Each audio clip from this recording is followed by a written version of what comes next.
मेरा नाम हमीद भुट्टो है। पाकिस्तान की बात करें तो पाकिस्तान की सियासत में कोरोना के बाद जो सूरत हाल है वो किसी से ढकी छपी नहीं है। अगर पाकिस्तान की बात करें सिंध की, तो सिंध में कोरोना के बाद जो हुआ जो नहीं हुआ उसकी तो बात जितनी करें वो कम है। सिंध के अंदर जो 5000 साल हमारी तारीख है, मोहनजोदड़ो की खुशहाल धरती, सिंध को मोहनजोदड़ो से भी बदतर, बर्बाद और तबाह किया जा रहा है। सिंध को तबाह और बर्बाद करने में अपने तो हैं पर गैर भी है। किसी ने नहीं छोड़ा सिंध को कि वो सिंध को जी उसने तो बड़ी वफा की, बड़ा सिंध को संवारने में लगा हुआ है। बदकिस्मती से पाकिस्तान बनने के बाद जो भी हमें हुक्मरान मिल रहे हैं उनका मकसद सिंध की खुशहाली को बर्बादी में तब्दील करना, उसके अलावा कोई मकसद नहीं। जो भी आए, कोई भी ऐसी पार्टी, चाहे वो जमहूरियत पसंद हो, डिक्टेटर पसंद हो, जो भी हो, सिंध के साथ ज़्यादतियाँ चली आ रही है। इस वक्त सिंध की तालीम और हेल्थ तबाह और बर्बाद काफ़ी अर्से से की जा रही है। अगर कोई एजुकेशन डिपार्टमेंट और हेल्थ डिपार्टमेंट अच्छा मिनिस्टर या सेक्रेटरी लगता है, उसको काम नहीं करने देते। माफियाज हैं, क्योंकि माफियाज के दुकानें हैं। दुकानें कौन सी, आप तो समझ गए होंगे। एजुकेशन में प्राइवेट स्कूल, कॉलेज, यूनिवर्सिटी जो प्राइवेट बन गई, सारी की सारी दुकानें। वो दुकानें किसकी हैं? गरीब से लेके ऊपर वाले अमीर तक, ऊपर वाली माफिया से लेके छोटी माफिया तक, सबकी दुकानें। हेल्थ जो बुनियादी हक होना चाहिए हमारा, वो क्यों तबाह हो गई? उसके लिए दुकानें कौन सी, आपको पता है, सबको पता है। प्राइवेट अस्पतालें, माफियाज, छोटी से लेके बड़ी माफियाज, उनकी अस्पतालें। आगा खान से लेके लियाकत नेशनल अस्पताल समाजी इदारों के नाम पे बनी। ज़मीनें तो दे दी हमारी हुकूमतों ने, चंदे भी दे दिए हम सब ने। एंट्रेंस अस्पताल से लेके सारी अस्पतालें, बहुत सारे लोग तो उनकी कहते हैं तो बड़े सामाजिक काम होते हैं। भाई ये ज़मीनें, चंदे तो हमारे टैक्स के इनको दिए जाते हैं। हमारे जो बिजनेसमैन और बाकी लोग जो इनको चंदा देते हैं, वो तो टैक्स का ही पैसा कहते हैं जी हमने चंदे में दे दिया, नेकी का काम किया, हमारा ही पैसा।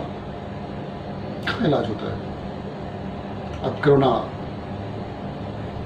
जो आया उसने तो हमें सब कुछ सिखा दिया, सब कुछ बता दिया कि जी कोई भी मुसीबत आए तो फिर बाकी इन अस्पतालों का काम माल कमाना होता है।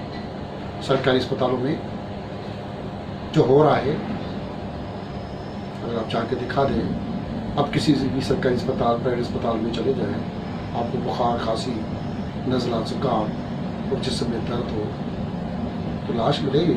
अगर पैसे नहीं है तो लाश के अलावा कुछ नहीं देंगे वो। अगर लाश भी लेनी है और कोरोना का सर्टिफिकेट हटा के चाहिए तो पैसे चाहिए 4-5 लाख उसके लिए भी। और कोरोना के नाम पे पुलिस गिरी भी महा इंतहा पे पहुँच गई। रोज़ाना पुलिस के एक मोबाइल 1 लाख रुपया कमाती होगी, जो पहले 5000 कमाती होगी। क्योंकि अब तो कोई मास्क नहीं पहनो, जहाँ 4-5 लोग खड़े हो, सबको मोबाइल में उठा के फेंक देते हैं, तो आपको पैसे देने पड़ेंगे बाहर निकलने के लिए। एक तरफ पुलिस घिरी, दूसरी तरफ हेल्थ घिरी, तीसरी तरफ एजुकेशन घिरी, प्राइवेट स्कूलें और सरकारी स्कूलें, दुकानें, कारोबार, अरबों रुपए की कैब, हम उससे निकल नहीं पा रहे। बजट हमारी वफा की बन गई, सूबे की बन रही है। उस बजट में अरबों रुपए किस किस के लिए रखे जाते हैं। हमारी एजुकेशन हेल्थ की बुनियादी जो ज़रूरियात है, हमारी हेल्थ और एजुकेशन की जो बुनियादी ज़रूरियात हैं उसको पूरा करने के लिए चाहे हम खरबों रुपये की बजट भी बनाएं, हमें सहूलियात तो नहीं मिलेंगी, मिल नहीं सकती। इंसान के लिए सहूलियात पाकिस्तान में नहीं समझ रहा है।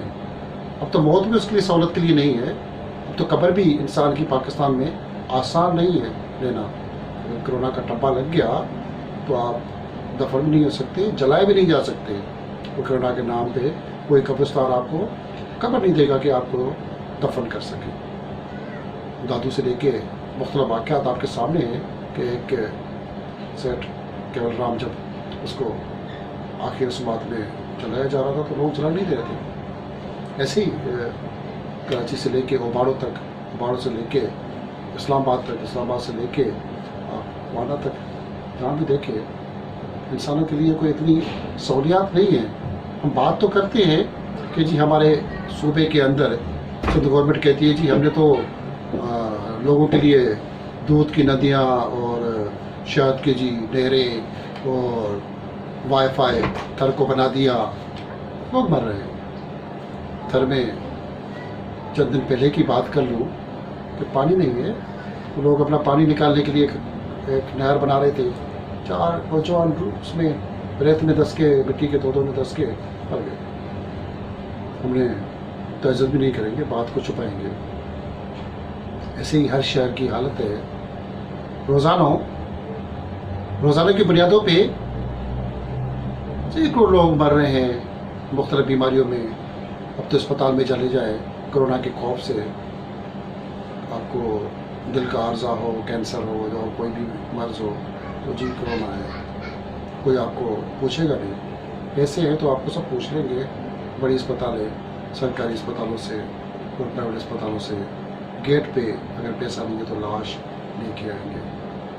क्या हमें अभी भी होश नहीं आ रहा, अभी भी हमें अक्ल नहीं आ रही तो हम कैसे हुक्मरानों को इलेक्शनों में जीत के ऐवानों में भेजते हैं जो हमारा हक खा जाते हैं, हमारे हक गज़ब करते हैं, हमारे लिए नहीं सोचते कि हम क्या चाहते हैं। उल्टा हमें नफ़रतें सिखाते हैं, कभी सूबों के नाम पे, कभी कौमियत के नाम पे, कभी फ़िरके के नाम पे, कभी मज़हब के नाम पे। सिर्फ अपनी दुकान चलानी उनको। असेंबली के अंदर 70 से 80%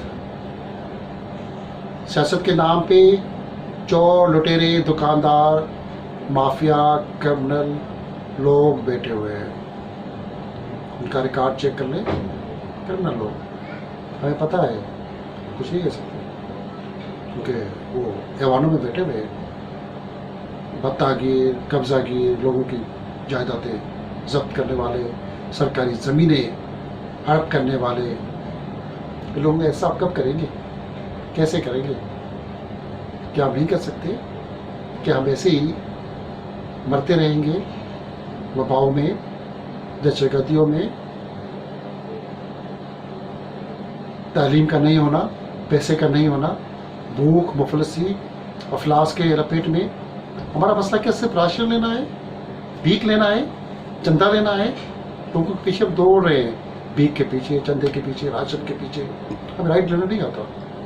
हम अगर सुद के मुख्तलियातों की बात करें, आपको बिजली नहीं, पानी नहीं, भूख, बदहाली, प्यास, और हम उसी बंदे को वोट देते हैं जिसने हमें ये सब चीज़ें नहीं देनी। हमें राशन का 2000 का थैला मिल गया तो कहते जी फिलहाल जिए। ऐसे ही शहरों के अंदर जाली अजीब किस्म की समाजी तंजीमों के नाम पे मुख्तलिफ पॉलिटिकल पार्टियों की विंग्स अरबों रुपये के चंदे लेके लोगों के पैसे खा गए और राशन नाम पे जिए करते रहेंगे, किसी को मारते रहेंगे, किसी को ज़िंदा करते रहेंगे। हमें सिर्फ अक्ल के साथ इस मुल्क पाकिस्तान के लिए जीना चाहिए। दोस्तों और दुश्मनों को पहचानने की ज़रूरत है। कौन इस मुल्क के साथ वफादार है, कौन गद्दार है, उनका एहतसाब करना चाहिए। जब तक हमें होश नहीं आएगा ہم سچائی کے ساتھ سنجیدہ ہو کے فرقوں، مذہب و لسانیت اور باقی چیزوں سے ہٹ کے صرف انسانیت کے ساتھ، پاکستانی کے ساتھ اسلام کی بول بالا کے لیے آگے نہیں بڑھیں گے تو کبھی ترقی نہیں کر سکیں گے۔ ہمیں ترقی کے لیے ان وباؤں سے بچنے کے لیے پاکستانی بن کے، انسان بن کے اور پکا مسلمان بن کے، باقی جو اس ملک کے اندر مذہب کے ساتھ جو لوگ رہتے ہیں ان کو اپنے مذہب کے ساتھ جینے کا رائٹ دے کے اور اپنے جینے کے لیے آگے بڑھنے کی ضرورت ہے، نہیں تو کبھی ترقی نہیں کر سکتے۔ انشاءاللہ پھر اگلے پروگرام میں آپ سے بات ہوگی ایک نئے ٹاپک پہ۔